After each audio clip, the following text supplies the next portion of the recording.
বড় ভাই আমার সামনে বসে আছে, উনি দীর্ঘদিন পরে দেশে আসছে, ওনার সাথে আমি বসতে পারছি, এটাই আমার সবচেয়ে বড় পাওয়া। আমি আর কিছু পাই চাই না। আমি প্রয়োজনে আমি ওনার আগামী দেশ পরিচালনার জন্য জীবনটাও দিতেও আমি প্রস্তুত আছি। আমি ওনাকে এতটুকু ভালোবাসি। 5ই আগস্ট খুনি হাসিনা পালিয়ে যাওয়ার পরেও আওয়ামী লীগ সন্ত্রাসী বাহিনী এবং পুলিশ বাহিনী একত্রিত হয়ে আমার এই ডান হাতটা দ্বিখণ্ডিত করে ফেলে। আমার পরিচয় দুইটা, আমি বিএনপি পরিবারের তাঁতি দলের একজন কর্মী।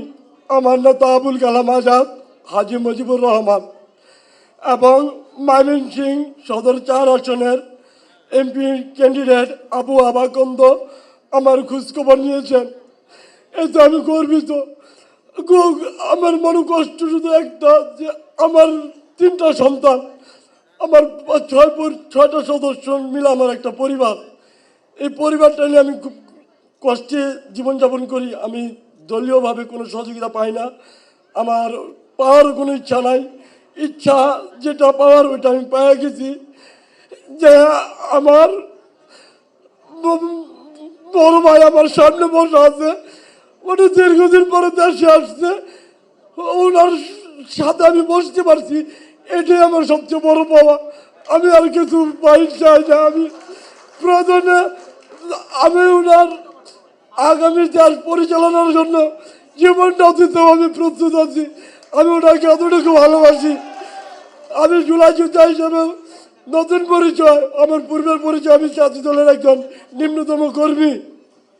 এবং আমার ভাইয়ের কাছে আমার আহ্বান থাকবে, আমার সাথে সহযোগিতারা ছিল অনেকেই, যারা পা নেই, হাত নেই, তারা ব্রাকে চিকিৎসা নিচ্ছে, তাদেরকে একটু খোঁজখবর নেবেন এবং তাদের সঙ্গে যোগাযোগ করবেন। এবং আমাদের মাঝখানে অনেক ভাইয়ের চোখ ওই সময় চিকিৎসা করলে ভালো হইতো, কিন্তু ডাক্তারের অবহেলায় চিকিৎসা করতে পারে নাই, না হলে অনেক চোখ ফিরে আসতো। আমার হাত চলে গেছে, এখানে শত শত হাতওয়ালা ভাই আছে, আমি দেখতেছি আমার হাতের লেগে কোনো আফসোস হয় না, বিন্দু পরিমাণ আমি হাতের জন্য ফিল করি না।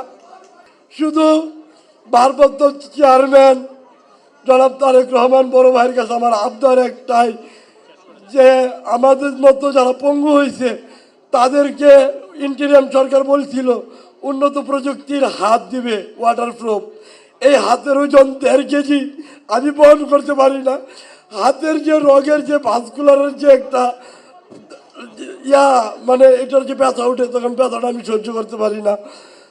তাই আমি বলতে চাই তারেক রহমানের মাধ্যমে আমাদের ইম্পোর্টের যারা হাত পা হারাইছে সকলকে যাতে উন্নত প্রযুক্তির হাত দিয়ে পুনর্বাসনের কাজ শুরু করে।